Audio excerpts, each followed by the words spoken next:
how does Christianity see these sort of descendants of Ismail in relation to God's covenant with Abraham?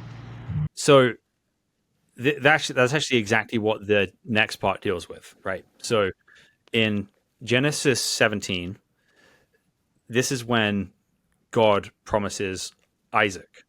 So God meets Abraham and says, "As for Sarah, your wife, you shall not call her by the name Sarai, but Sarah shall be her name. I will bless her, and moreover, I will give you a son by her. I will bless her, and she shall become nations, kings, and people shall come from her."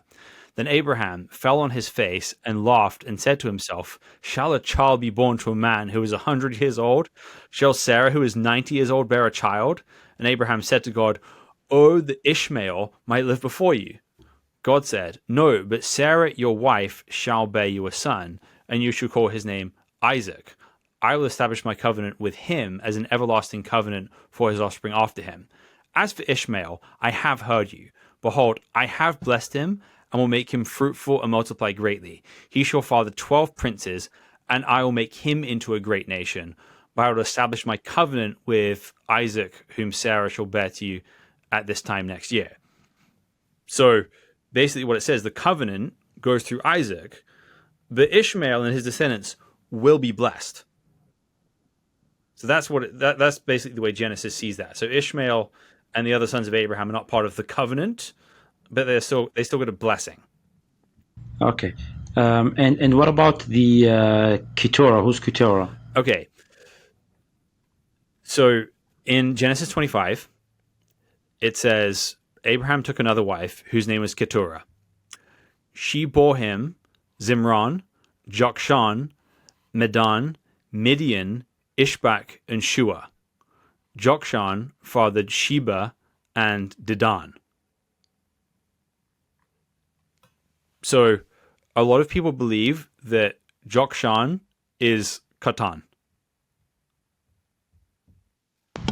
Yeah, I've heard that before. I think many of the Qahtans claim this also. Yeah. And then Sheba would be like the sort of Yemeni region, Kingdom of Saba, Sheba. Yep. And then I only actually realized this when I was there, but Dedan is where modern day Al Ula is. Yeah. Yeah, it's and Mada'an Saleh, where that place is as well. Yeah. Yeah. So I didn't realize that until I was standing in it, eating Oh, in a wow. restaurant, and I look at the Wikipedia page. Oh, it's a biblical place. So that inspired me to go look at all that. So yes, the Bible treats Abraham as the progenitor of Arabia, basically. Like that's a connection the Bible sees.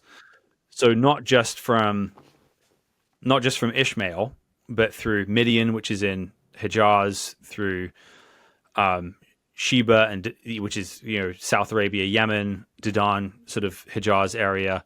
So it's not imaginary. This connection, according to the Bible, is a real connection.